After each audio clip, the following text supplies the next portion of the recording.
जंगे बद्र, वो अजीम जंग जहां मुसलमान सिर्फ 313 थे।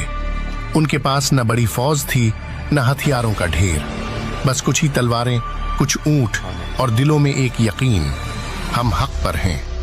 रसूलुल्लाह सल्लल्लाहु अलैहि वसल्लम ने फरमाया, जुल्म के सामने हम बैठ नहीं सकते, हमें हर हाल में मक्का के मुशरिकों का सामना करना होगा।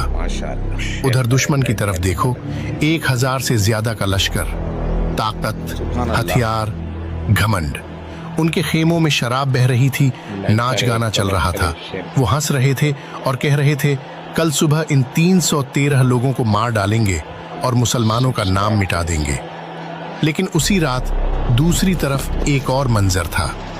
रेगिस्तान की खामोश रात में रसूलुल्लाह सल्लल्लाहु अलैहि वसल्लम अपने रब के सामने खड़े थे, हाथ उठे हुए, आंखों से आंसू बह रहे थे और दुआ कर रहे थे, या अल्लाह, अगर ये 313 कल जंग में शहीद हो गए तो इस धरती पर तेरा नाम लेने वाला कोई न रहेगा। ये दुआ आसमान तक पहुंची और फिर अल्लाह की मदद उतरी। आसमान से फरिश्ते उतरे मुसलमानों की मदद के लिए। फिर रेगिस्तान की रेत पर एक ऐसी घमासान जंग हुई जिसने इतिहास बदल दिया। दुनिया ने देखा 313 1000 से ज्यादा पर भारी पड़ गए और इस्लाम को जीत मिली। क्यों? क्योंकि उनकी सोच सुपीरियर साइकोलॉजी थी। उन्हें पता था, अगर जीत गए तो हक जिंदा रहेगा और अगर शहीद हो गए तो इससे बेहतर मौत कोई नहीं। आज सिर्फ ईरान खड़ा है जुल्म के सामने, सिर्फ ईरान खड़ा है क्योंकि उसे वर्षों से सताया गया, उसके ऊपर सैंक्शन लगाए गए, लेकिन उसने कभी अपने आप को झुकाया नहीं। और इस्लाम का उसूल है, अल्लाह सिर्फ उसकी मदद करते हैं जो हक पर खड़ा हो, जो जालिम की आंखों में आंखें डालकर उसके खिलाफ खड़ा हो और उसे नेस्त व नाबूद कर दे।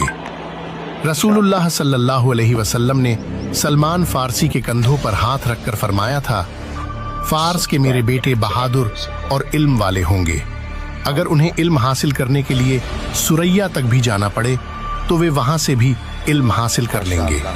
वे हमेशा जुल्म के खिलाफ खड़े रहेंगे और खुरासान से एक लश्कर निकलेगा जिसके हाथों में काले झंडे होंगे। वे आगे बढ़ेंगे, जालिमों के खिलाफ लड़ेंगे और इमाम मेहदी के साथ खड़े होंगे। फिर वे बढ़ते हुए मस्जिद अक्सा तक पहुंचेंगे और वहां अपना झंडा गाड़ देंगे। उन्हें रोकने वाला कोई नहीं होगा और जो जुल्म के साथ खड़े होंगे सब के सब पस्त कर दिए जाएंगे। और ये शायद वही जंगे अजीम होने जा रही है जिसके बारे में हदीस में आया है, मलहमा कुबरा।